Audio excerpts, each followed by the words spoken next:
Bismillahirrahmanirrahim. Assalamualaikum warahmatullahi wabarakatuh. Perkenalkan, kami dari kelompok 4 akan mempresentasikan tugas Islam dan Budaya Jawa. Di sini saya sebagai moderator akan memperkenalkan anggota kelompok kami. Yang pertama, saya Hanif Nur Muhammad. Yang kedua ada Rorina Desta. Yang ketiga ada Berlian Octavia. Yang keempat ada Salsabila. Dan yang terakhir ada Lisa Dewi Wardani.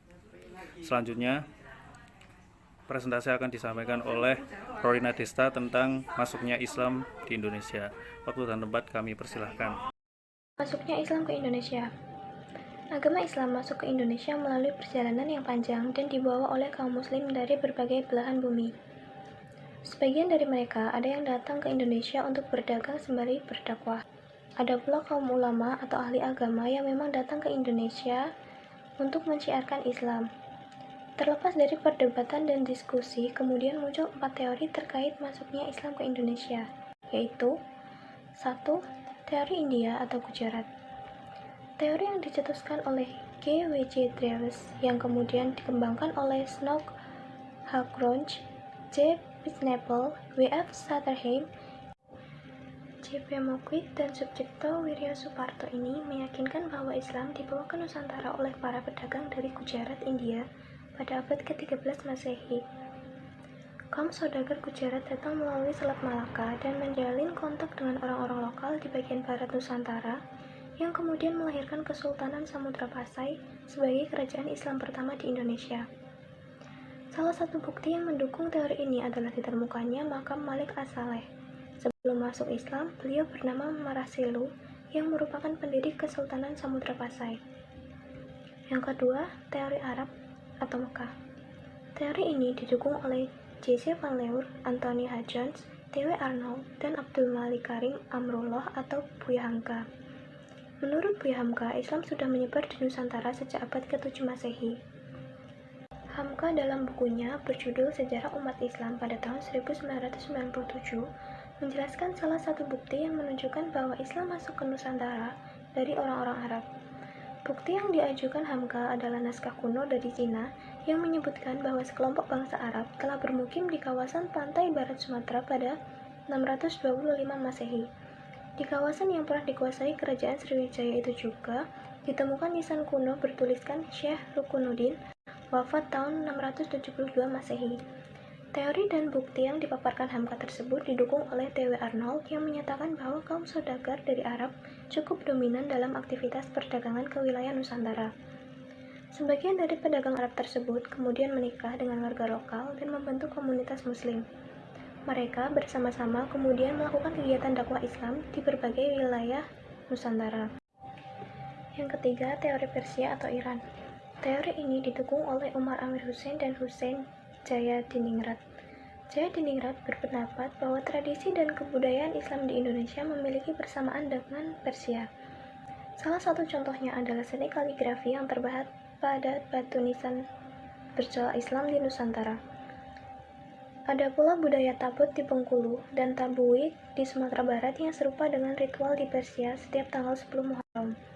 Akan tetapi, ajaran Islam yang masuk dari Persia kemungkinan adalah Syiah. Kesamaan tradisi tersebut serupa dengan ritual Syiah di Persia yang saat ini merujuk pada negara Iran. Teori ini cukup lemah karena mayoritas pemeluk agama Islam di Indonesia adalah bermazhab Sunni. Yang keempat, teori Cina. Ajaran Islam berkembang di Cina pada masa dinasti Tang, yaitu 618-905 Masehi. Dibawa oleh panglima muslim dari kekhalifahan di Madinah semasa era Khalifah Utsman bin Affan, yakni Sa'ad bin Abi Waqqas. Kanton pernah menjadi pusatnya para pendakwah muslim di Cina. Diyakini bahwa Islam masuk Nusantara bersama migrasi orang-orang Cina ke Asia Tenggara. Mereka memasuki wilayah Sumatera bagian selatan, Palembang, pada 879 atau abad ke-9 Masehi. Memasuki bab yang kedua, yaitu peran budaya dalam penyebaran Islam, yang akan disampaikan oleh Berlian Octavia. Waktu dan tempat kami persilahkan. Peran budaya dalam penyebaran Islam di Jawa sangat erat kaitannya dengan Sunan Kalijaga. Sunan Kalijaga merupakan seorang wali atau penyebar agama yang menyebarkan agama Islam di Pulau Jawa. Sunan Kalijaga dalam usaha menyebarkan agama Islam di Pulau Jawa tergabung dalam sebuah organisasi dakwah yang disebut dengan Wali Songo. Pada awal penyebaran agama Islam di Pulau Jawa, masyarakat Jawa masih menganut agama Hindu dan Buddha. Bahkan sudah berabad-abad lamanya masyarakat Jawa memeluk agama tersebut sehingga mengakibatkan ajaran agama Hindu dan Buddha mengakar sangat kuat dalam kehidupan beragama dan bermasyarakat bagi orang Jawa. Nah, hal inilah yang kemudian membuat Sunan Kalijaga berpikir bagaimana caranya agar orang Jawa bersedia berpindah keyakinan dan bersedia untuk memeluk agama Islam tanpa paksaan dengan kesadaran masing-masing. Dalam kegiatan dakwah, Sunan Kalijaga lebih memilih berdakwah secara keliling dari satu desa ke desa yang lain ataupun dari daerah ke daerah yang lain. Dan untuk mendukung dakwahnya tersebut yang berkeliling dan langsung bersentuhan dengan masyarakat, Sunan Kalijaga lebih memilih dakwah secara kultural atau dengan kebudayaan. Dalam melaksanakan dakwah melalui pendekatan kebudayaan ini, Sunan Kalijaga memadukan antara dakwahnya dengan seni budaya yang sudah mengakar di masyarakat. Misalnya, lewat wayang kulit, tembang, gamelan, seni ukir, hingga sastra yang sangat populer pada saat itu. Saat berdakwah lewat wayang kulit, Sunan Kalijaga menjadi seorang dalang. Saat beliau mementaskan wayang kulitnya, banyak masyarakat yang senantiasa berbondong-bondong menyaksikan pertunjukan wayangnya. Dan setiap melaksanakan pementasan wayang, Sunan Kalijaga tidak pernah sekalipun meminta bayaran materi. Akan tetapi, sebagai bayarannya, beliau mengajak seluruh masyarakat yang hadir untuk menonton dan bersyahadat bersama mengakui bahwa tiada Tuhan selain Allah dan Nabi Muhammad SAW adalah utusan Allah. Dan selain sebagai dalang wayang kulit, Sunan Kalijaga juga menciptakan beberapa karya yang dapat dinikmati hingga saat ini, seperti tiang Masjid Demak yang terbuat dari tatal, ada pula gamelan Kiai Guntur Madu, gamelan Naga Wilaga, gamelan Kiai Sekati, gamelan Nyai Sekati. Selain itu ada pula wayang kulit Purwa, ada baju takwa, dan tata kota pemerintahan.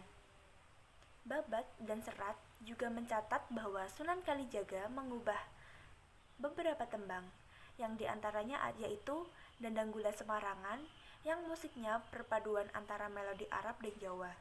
Selain itu, Sunan Kalijaga juga menciptakan tembang lir-ilir yang isinya adalah syarat dengan makna filosofis mengenai Islam.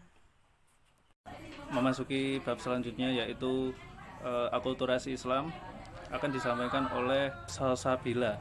Waktu dan tempat kami persilakan. Akulturasi Islam dan budaya Jawa. Akulturasi merupakan suatu proses perubahan di mana terjadi penyatuan kebudayaan berbeda sehingga tidak ada kebudayaan yang lambat laun dapat diterima dan diolah ke dalam kebudayaan sendiri tanpa menimbulkan kebudayaan sendiri. Proses terjadinya akulturasi berlangsung dalam jangka waktu yang lama. Hal ini karena unsur budaya diterima secara selektif dan unsur budaya asing yang tidak diterima atau ditolak, sehingga proses perubahan kebudayaan melalui akulturasi masih memperhatikan unsur-unsur komunikasi antar dua kelompok masyarakat yang berbeda kebudayaan.